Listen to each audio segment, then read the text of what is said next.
Hello again, everyone. Edwin Learnard back once again.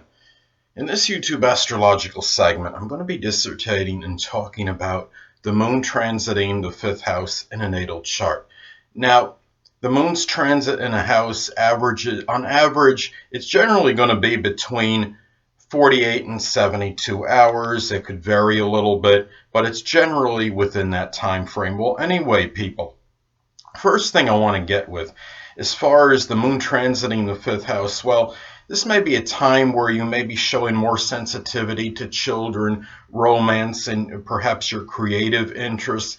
This may be a period where you really want to show you might be a lot more gregarious, more extroverted during this period. Remember that the moon has made its transition from the fourth house to the fifth house, when in the fourth house, the nature, you might have felt a little bit more introspective and introverted during that period, kind of a homebody. But now it's a time where you may really want to express yourself and really want to be noticed and recognized. It might be a little short period where you might be trying to get a little bit of notoriety and really be recognized for your efforts. It could be a period where you might really seek approbation from others and kindness and be lauded and praised for whatever it is you're doing.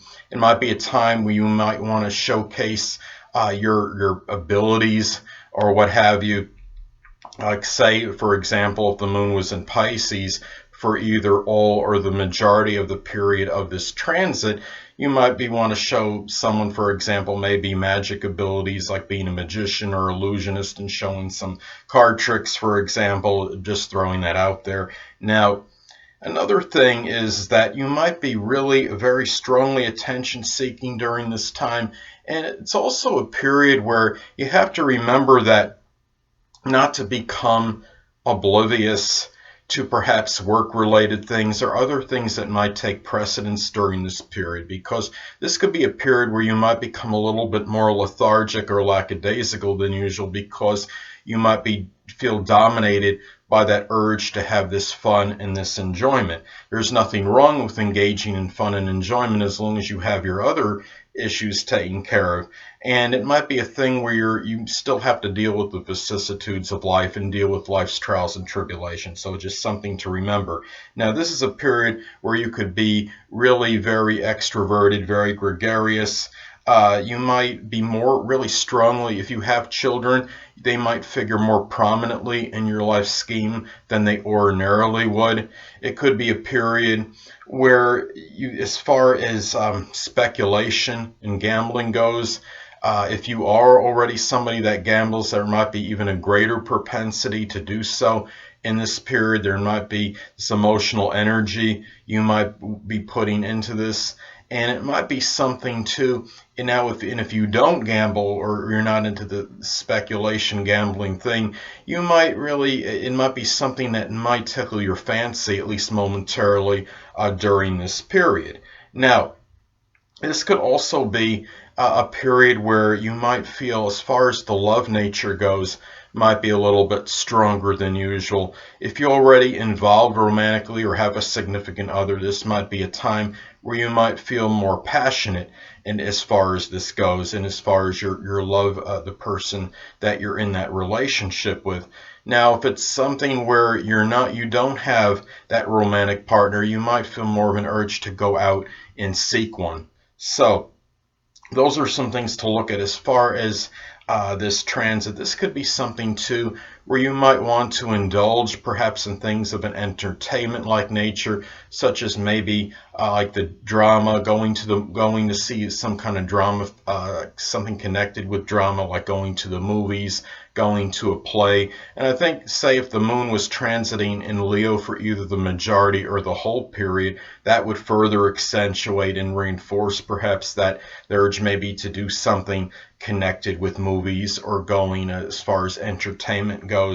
There might be something where it could be that time if you haven't seen, say, a sporting event in some time, or going out, say, to a baseball park, or depending on the season, what kind of sport you would be seeing. It could be something where you might go out and watch some teams play, or watch something connected with going out, as far as watching, going to a live sporting event, and something where it's really something where you really enjoy, and something that's connected with amusement. It could be even something like video games, playing computer games, board games, or what have you. Just something that's connected with fun and leisure. Those things might figure more prominently right now than they ordinarily would. Well, anyway, it's also important to look at the sign that the moon is transiting in this period, for whether it's the majority of the transit or all of the transit.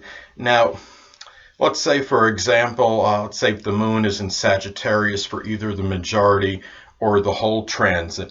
This could indicate a lot of exuberance and expansive energy, perhaps put into, perhaps things connected with your hobbies and with your things of enjoyment. And this could really be something that might be sports related, or something connected with athletics. It could even be something like working out, something Sagittarius related. It could be something like philosophy, or even something, maybe as far as Sagittarius goes, well, anything outdoors, adventure, exploration, for example. Now, let's say that the moon is in Scorpio for either the majority or the whole time of this transit. This could be something where you might be expressing more enjoyment, perhaps connected with astrology, occult, supernatural. This could even be something where maybe you're getting more interest, a little more interest than usual, say in something like a detective show, or some kind of movie, detective movie or novel. So, or something like 48 Hours Mystery, for example, crime drama, or some kind of like a reality show that's connected with real life mysteries or murders. So anyway, it's also important to look at the transits that are made during this transit, during this moon's transit to the fifth house. This could flavor impact the transit a little bit. Now, let's say, for example, that the transiting moon is making a square in conjunct or opposition to your natal sun. This could indicate maybe you might have a conflict between the emotional needs and the basic needs during this period, for that short period where it makes that transiting aspect. Now, another example could be, let's say that the transiting moon is making a sextile or trine to your natal Venus during this transit. Well, this could be auspicious perhaps for art, for relationships, and for things that are connected with things that are monetary, and it could show some good instincts as far as these things as far as these things go during that small period that it does make that transiting aspect, I should say. Well, anyway, people, that'll conclude this YouTube astrological segment for the moon transiting the fifth house in a natal chart. And stay tuned next time, where I'll be dissertating and talking about the moon transiting the sixth house in a natal chart.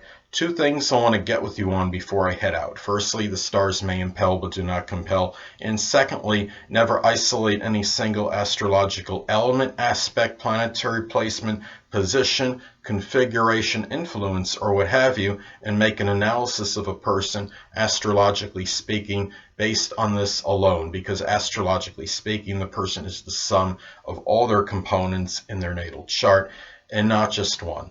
Until next time, people, stay well.